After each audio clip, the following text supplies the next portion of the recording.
So kita menggunakan bahan dia, yang pertama adalah pasir, kedua kita gunakan kalsium karbonat, dan ketiga kita gunakan natrium karbonat. Itu adalah contoh nak buat satu jenis kaca lah. So kita tengok kaca apa yang kita gunakan.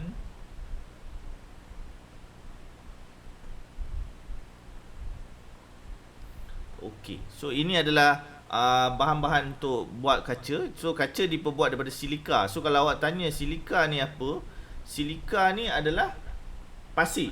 Dia adalah datang daripada pasir. Dan biasanya silika ni wujud dalam bentuk sebatian lah. Jadi silika dia dah terdiri daripada silikon dan juga oksigen, sebanyak 2 atom oksigen. Jadi dia jadi silikon dioksida. Dia ada di dalam pasir. So itu sebab dia nak buat kaca kena ada pasir sebagai bahan yang utama. So lepas tu kita panaskan kaca tu, kita panaskan kita panaskan pasir sehingga suhu 1500 darjah Celsius. Ini suhu sangat tinggi, tak ada buat dekat makmal, tak boleh. Jadi kita kena buat dekat dalam kilang, dalam industri yang besar lah.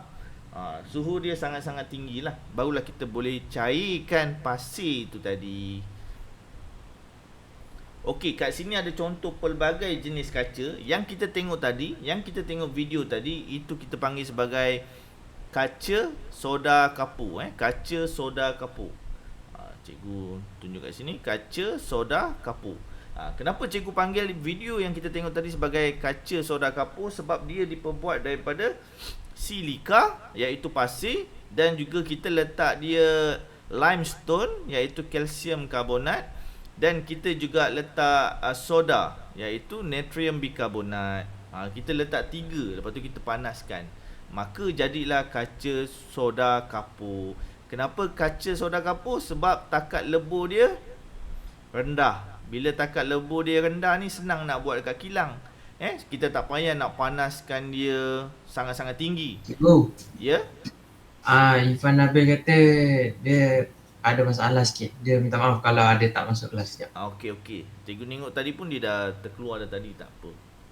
Nanti line dia dah okey, Ifan line dah okey, boleh masuk Okey, lepas tu kaca soda kapur ni dia mudah dibentuk. Sebab tu dalam video tu tadi kita tengok dia boleh buat mangkuk, malahan dia boleh buat mentol juga. Kebanyakan mentol-mentol yang bulat-bulat diperbuat daripada kaca soda kapur.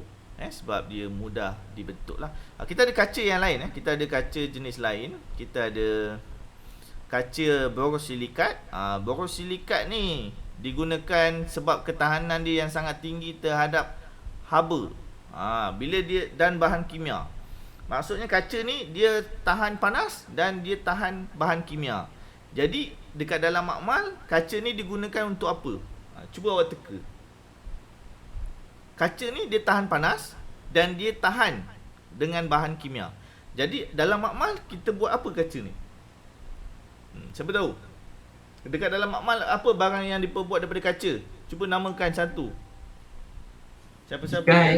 Ya, apa dia? Apa dia barang dalam makmal? Makmal sains diperbuat daripada kaca. Termometer. Okey, bagus lagi. Silinder penyukat. Silinder penyukat. Tetapi yang lebih tahan haba, apa dia? Bahan dia. Barang dia dalam makmal. Radas tahan panas. Kita ada tabung didih. Tabung uji. Tabung uji dia kita tak gunakan untuk panas kan, tetapi tabung didih. Tabung didih kita gunakan untuk panas dengan penundu Bunsen kan. Jadi tabung didih ni yang lebih tahan haba, dan kalau kita letak asid pun dalam dia, dia tak akan pecah. Jadi kaca pada tabung didih tu dia diperbuat daripada kaca. Ini ada kaca jenama ini, borosilikat. Ni kuat ni. So ada banyak lah, nanti kita akan tengok dalam yang seterusnya lah. So kaca ni banyak yang kita gunakan. Buat teleskop lah, lepas tu kita buat barang makmal lah, macam-macam lagi kita buat mentol lah, buat pinggan mangkuk, botol kaca, malahan ada yang kita buat cermin dan sebagainya. So ini adalah contoh dia, kaca borosilikat. Borosilikat ni kita gunakan untuk buat mangkuk kaca yang digunakan untuk memasak, dan kita buat lampu kereta, dan kita buat radas di dalam makmal.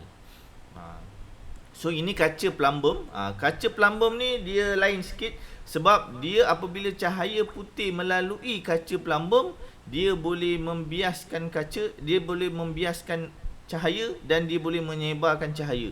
Jadi kaca plumbum ni bagus untuk kita gunakan pada lens kamera kita ataupun pada prisma kaca. Cuba tengok bawah ni, yang bawah sekali ni, dia ada prisma kaca kat sini. Nampak? So ini kita pernah belajar. Bila ada cahaya putih lalu, maka cahaya putih tu akan disebarkan kepada 7 warna. Warna pelangi. Tak semua kaca boleh buat ni. Hanya kaca plumbum sahaja yang boleh buat fungsi ni. Jadi dialah yang digunakan. Ya. Yang spek mata dia kaca apa itu? Spek mata dia kaca apa kan? Spek mata dia sebenarnya kita tak panggil dia kaca lah, kita panggil dia kanta. Dan kebanyakannya ini zaman-zaman dulu kita buat cermin mata tu gunakan kaca. Tapi sebab kita dah ada teknologi yang lebih maju, kita dah tak gunakan kaca tau untuk buat cermin mata. Kalau awak tengok cermin mata sekarang ni, kalau jatuh, pecah tak? Tak pecah kan? Tak. Kalau kena pijak pun tak pecah. Tetapi cermin mata nenek, atuk-atuk kita, dia pecah. Sebab dia diperbuat oleh kaca. Diperbuat oleh kaca. Tetapi cermin mata zaman sekarang ni, dia diperbuat oleh plastik. Nanti kita akan tengok. Nama plastik tu adalah Perspex. Perspex. Sebab itulah kita panggil cermin mata spek. Sebab dia diperbuat daripada sejenis plastik yang namanya adalah Perspex. Jadi kita pun panggil, mana spek kau? Spek. Pakai spek, pakai spek. Kenapa kita panggil spek? Sebab plastik yang kita gunakan iaitu Perspex. Dia berbeza lah. So sekarang ni kita dah tak gunakan kaca dah untuk buat cermin mata. Kita gunakan Perspex. Boleh faham? Faham. Faham. Bagus. Okey, bahan yang kedua yang tadi cerita tentang kaca dah habis. Okey, sekarang ni cikgu nak cerita tentang seramik pula. Seramik ni apa? Seramik ni adalah satu bahan yang diperbuat daripada bahan bukan logam, iaitu tanah liat. Iaitu tanah liat. Dia diperbuat daripada bahan bukan logam, iaitu tanah liat. Tadi gunakan pasir untuk buat kaca. Nak buat seramik kena guna tanah liat. Tanah liat ni bagus, dia bukan logam. Jadi dia tak boleh mengalirkan elektrik. Dia ni bukannya silika, dia bukan pasir, dia kita panggil sebagai aluminium silikat. Dia diperbuat daripada aluminium silikat. Kalau pasir, dia adalah silikon dioksida. Tapi kalau seramik, tanah liat, iaitu aluminium silikat. Kenapa kita nak buat seramik? Sebab dia tahan haba, tahan tekanan yang tinggi. So kita nampak barang kat dapur dia macam ni lah. Berbeza dengan kaca tadi. Dekat dapur awak mungkin ada mangkuk kaca. Sebab kaca ni boleh nampak dalam. Tapi kalau pakai seramik, dia tak nampak dalam. Cikgu. Ya. Kan cikgu kata dia tanah liat, lepas tu dia aluminium silikat kan? Ya, betul. Okay, kan yang tanah liat tu kan ada yang macam pasu bunga yang boleh bentuk pakai tangan tu. Betul, bagus.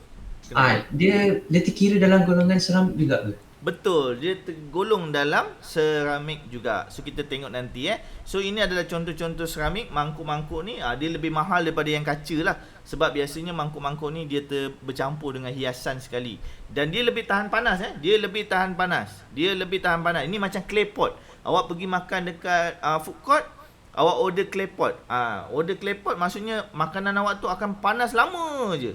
Awak dah order sejam, tapi sejam pun masih panas. Sebab apa? Sebab dia diperbuat daripada tanah liat, jadi dia tidak mengalirkan haba. Haba tu terperangkap dalam mangkuk tu. Jadi makanan tahan lebih lama, panas dia. Contohnya kita tengok tadi macam Danish cakap kan, kita gunakan untuk buat pasu tak ada kat sini. Tapi seramik juga ada. Ni dia ada pasu nampak ni pasu. Ini pun sama juga. Pasu kita buat pasu. Tetapi pasu yang macam tanah liat dalam seni tu, yang biasanya dalam traditional punya craft tangan digunakan tanah liat, maksud itu digunakan kaedah yang traditional lah. Sebab pasu yang akan awak hasilkan warna pun macam tanah liat. Warna dia warna coklat. Tetapi kalau kita dah masuk dalam bidang industri, kita dah ada campur bahan-bahan tambahan. Sebab takkan awak nak pasu awak warna coklat je. Nanti tak adalah nilai-nilai komersial.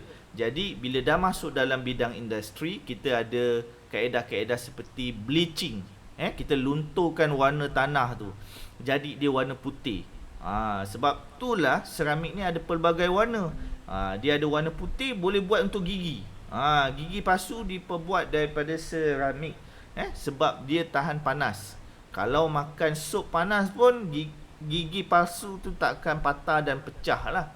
Kalau termakan asid ke pun takkan rosak. Sebab seramik dia tahan bahan kimia dan dia juga tahan asid. Itu dia menjawab soalan awak lah tu cikgu rasa. Dia sama je dengan buat pasu bunga dengan kaedah yang tradisional ataupun kaedah yang ni lah, kaedah industri punya. Okey, so kita ada 6 orang je dalam kelas. Tak apalah. Okey, so sekarang ni kita nak tengok tajuk yang kedua, iaitu yang polimer. Kita nak tengok polimer. Polimer ni dia adalah tajuk yang best sebab dia adalah teknologi yang semasa berbanding dengan kaca, seramik dan juga alloy. Polimer ni adalah bahan yang kita buat dengan mencampurkan dia punya unit-unit asas dia. So kita akan tengok sekejap. Bagi cikgu setting jap.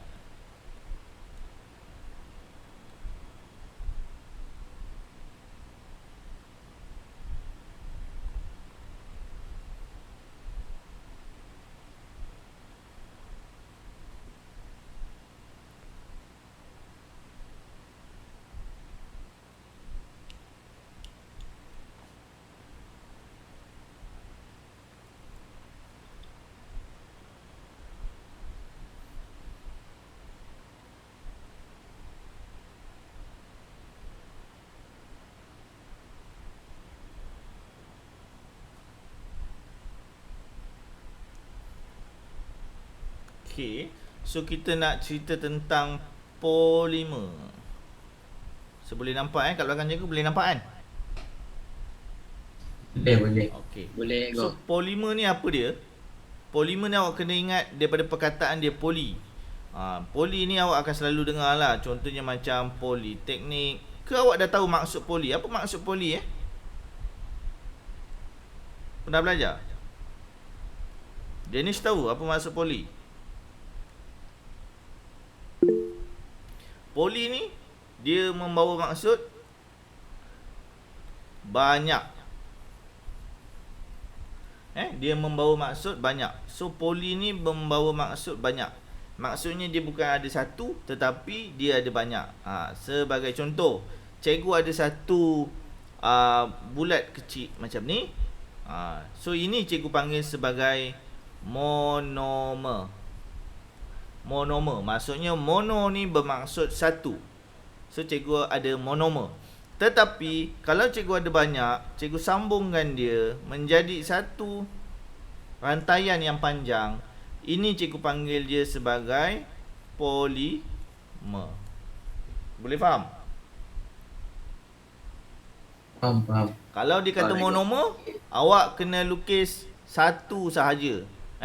Lukis satu sahaja. Kalau macam ni pun monomer juga. Sebab dia tidak bersambung menjadi rantai yang panjang. Kalau dah bersambung macam yang ini, macam ni, barulah kita panggil dia sebagai polimer. Sebab dia dah menjadi rantai yang panjang. Sebagai contoh yang lain, cikgu ada satu bahan semula jadi C6H12O6. Siapa tahu apa benda ni? C ni simbol untuk apa? C. Amir, C simbol untuk apa Amir? Dalam sains?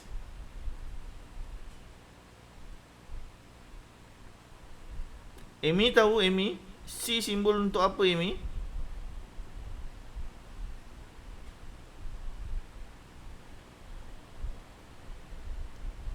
Ifan tahu. Saya cubalah cikgu. Ya. C tu untuk Celsius, betul? Celsius. Bukan, dia sejenis bahan. Bukan Celsius tetapi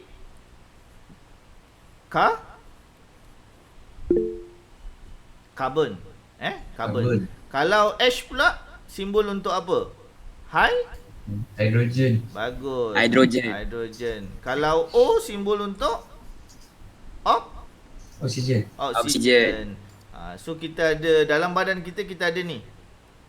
Kita ada karbon, hidrogen, oksigen. Dia bergabung lah. Jadi C6H12O6 Ini cikgu cerita dulu supaya awak faham konsep dia. Cikgu nak awak faham konsep tu, yang penting tu. Jangan hafal je kan. Karbon, hidrogen dan juga oksigen. So kalau awak campurkan ni, awak panggil dia apa ni? Awak akan panggil dia dalam badan awak akan panggil dia sebagai karbohidrat.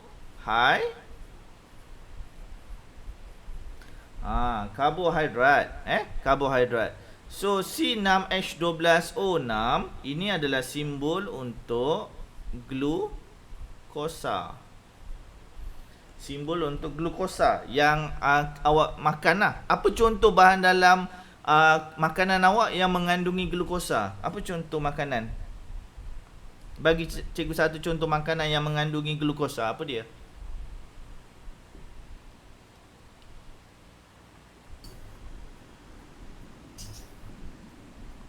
Siapa tahu? Mahira tahu tak? Makanan yang ada glukosa apa dia? Okey, Mahira dia jawab dekat chat. Dia jawab gula So gula adalah betul. Gula adalah contoh bahan yang mengandungi glukosa. Jadi dekat sini glukosa simbol dia macam ni. Satu je, dia ada satu je. Kalau satu kita panggil polimer ke monomer? Monomer. So ini adalah monomer tau. Ni adalah monomer. Ni adalah monomer. Tetapi kalau cikgu ada banyak glukosa, cikgu ada banyak, cikgu dah boleh panggil dia apa? Polimer. Jadi kalau dia ada satu tadi, cikgu panggil dia glukosa. Kalau dia dah ada panjang sampai cikgu pun dah tak tahu dia berapa panjang sebab dia sangat panjang, jadi cikgu letak N je kat situ. Maksudnya dia sangat panjang, mungkin dia ada 1,000,000 glukosa. Jadi cikgu dah tak panggil dia glukosa, cikgu panggil dia sebagai kanji. Ni ada beza. Ni konsep sains, awak kena faham. Kenapa kita panggil dia kanji, kenapa kita panggil dia glukosa. So glukosa ni adalah monomer. Tetapi kanji adalah polimer. Boleh faham tak ni? Boleh Boleh faham. Bagus. So dekat sini kanji ni contohnya awak makan nasi. Awak makan nasi, itu adalah kanji. Tapi bila nasi dah masuk dalam badan, dah sampai dekat usus, nasi itu dia jadi apa? Glukosa. Sebab dia dah pecah. So dia jadi glukosa. So ini konsep monomer dan juga polimer. Okey, selain daripada tu, kita ada getah. Getah asli. Getah asli, monomer dia kita panggil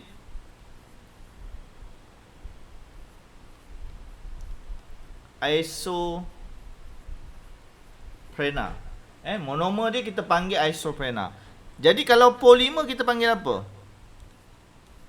Awak just tambah perkataan poli je kat depan. So nama dia apa? Kalau monomer bagi getah adalah isoprena, polimer dia apa? Poliisoprena. Bagus, poliisoprena. Macam tu je. Okey, kita ada lagi satu contoh. Nama monomer dia adalah etena. Jadi polimer dia, nama dia apa?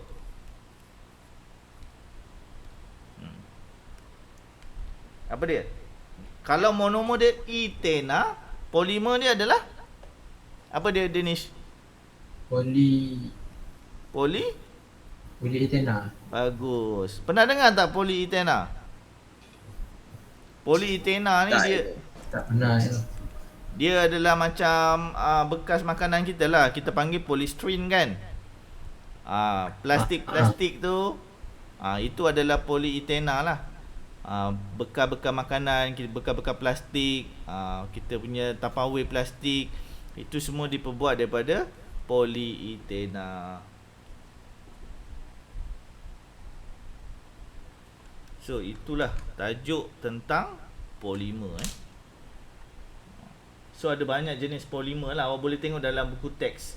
Yang cikgu sebut tadi contohnya kanji. Cikgu sebut kanji dan cikgu ada sebut tentang getah asli. Ini semua adalah polimer semula jadi. Polimer yang dah terjadi dengan sendirinya. Dah Tuhan dah cipta dalam bumi, dah ada dah. Tanpa bantuan, tanpa adanya manusia.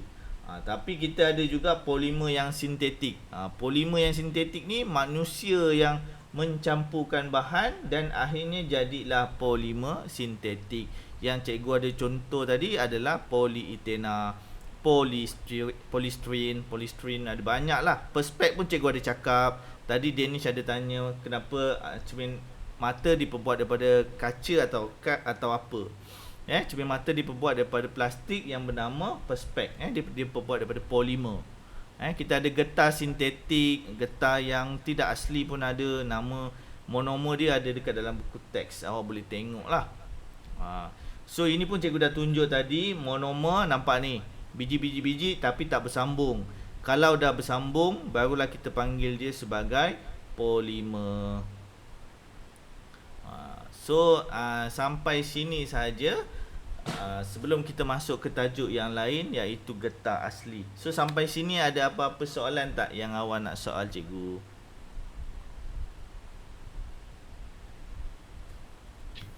Ada soalan? Danish tak ada. Kita ada berapa ni? 7 je. Mana yang lain? Tak ada.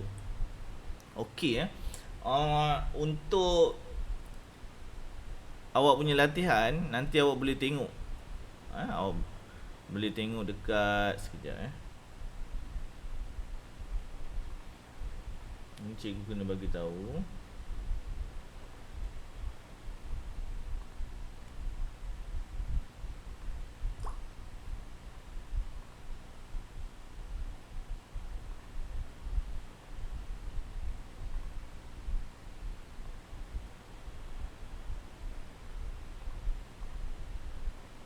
Okey. So dekat dalam awak punya GC tu, cikgu kan dah letak satu tugasan lah. So tugasan dia ada dekat sini. Bab 9. Bab 9 kimia industri. Yang ini hanya 5 sajalah yang dah hantar. So kita tengok siapa 5 yang dah hantar ni. Amir, terima kasih Amir, Dennis, Fatin, Mahira dan juga Emilia. So yang lain ni belum hantar lagi. Nanti kalau lepas habis kelas ni awak boleh cuba buat boleh cuba buat bab yang ke-9. Kalau awak tak faham dan awak tak tahu jawapan, awak boleh tengok dalam nota yang cikgu ada bagi, nota PowerPoint bab 9. So awak boleh download dekat sini lah, ada nota dia. Semua bahan cikgu ada bagi dalam GC. Okey. Ada apa-apa soalan lagi? Tak ada? Tak ada ke? Kalau tak ada, itu Tak ada saja. Sekian, terima kasih. So kita jumpa lagi next week lah. Jangan lupa untuk siapkan tugasan tu. So itu saja daripada cikgu. Sekian, terima kasih. Jumpa lagi. Assalamualaikum. Terima kasih masuk kelas. Assalamualaikum. Terima kasih. Jangan lupa isi link kehadiran Kebanyakan student dia lupa. Dia datang kelas tapi link dia tak isi. Jangan lupa Okey. Terima kasih, jumpa lagi. Baik, Assalamualaikum. Terima kasih kau.